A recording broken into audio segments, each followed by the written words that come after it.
नमस्कार, मैं Ranveer Singh lotus entertainment में आपका हार्दिक स्वागत व अभिनंदन करता हूं। आज मैं आपको ऐसे राजा का वृत्तांत सुनाऊंगा जो अपनी काम वासना से पीड़ित होने के कारण अपनी इच्छा पूर्ति हेतु अपने ही सगे पुत्र से उसकी आयु मांग लेता है तथा उसके द्वारा अपनी अतृप्त वासना का भोग करता है। आगे सुनिए किस प्रकार उसके ज्ञान चक्षु खुलते हैं। कृपया प्रसंग अच्छा लगने पर सब्सक्राइब, लाइक व शेयर करें तथा कुछ भी सही गलत लगने पर कमेंट करना ना भूलें। आपकी पसंद नापसंद से ही हमें ऊर्जा मिलती है। धन्यवाद। मित्रों, यह प्रसंग चंद्रवंशी राजा नहुष के पुत्र ययाति के जीवन से जुड़ा है। नहुष के बाद ययाति ही राजा बना। उसने अपना विवाह शुक्राचार्य की कन्या देवयानी एवं बृहस्पति की पुत्री शर्मिष्ठा से संपन्न किया। ययाति को शुक्राचार्य ने श्राप दिया था, अतः असमय ही उन पर बुढ़ापा आ गया।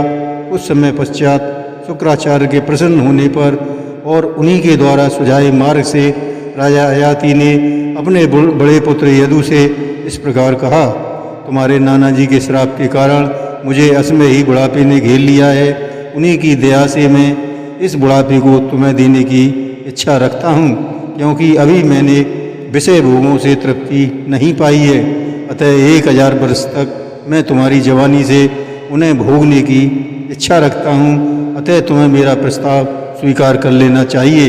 किंतु पिताजी के कहने पर भी यदु ने बुढ़ापा अपनाना उचित नहीं समझा, अतः उसने मना कर दिया। पिता ने उसे शाप दिया कि तेरी राजपद पर सिद्धि नहीं हो सकेगी। राजा ययाति ने अपने बाकी पुत्रों से बुढ़ापा लेने को कहा, किंतु उन्होंने भी प्रस्ताव स्वीकार नहीं किया, इसलिए सभी को श्राप मिला। अंत में सबसे छोटे शर्मिष्ठा के बेटे पुरु से भी बात कही। उसने पिता की सादर बात स्वीकार कर ली और पिता को अपनी जवानी देकर बुढ़ापा ले लिया।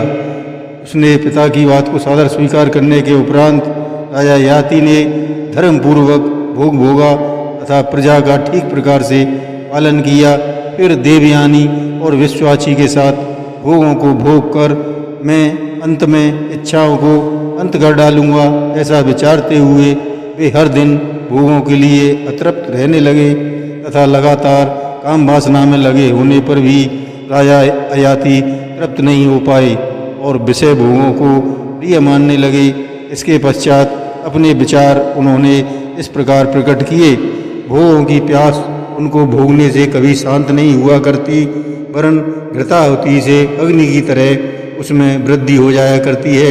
अतः तृष्णा सदैव त्यागने की योग्य है। ययाति ने सोचा, विषयों में रत हुए मुझको 1000 वर्ष व्यतीत हो गए, तब भी नित्य ही मेरी काम वासना में ही लालसा लगी रहती है।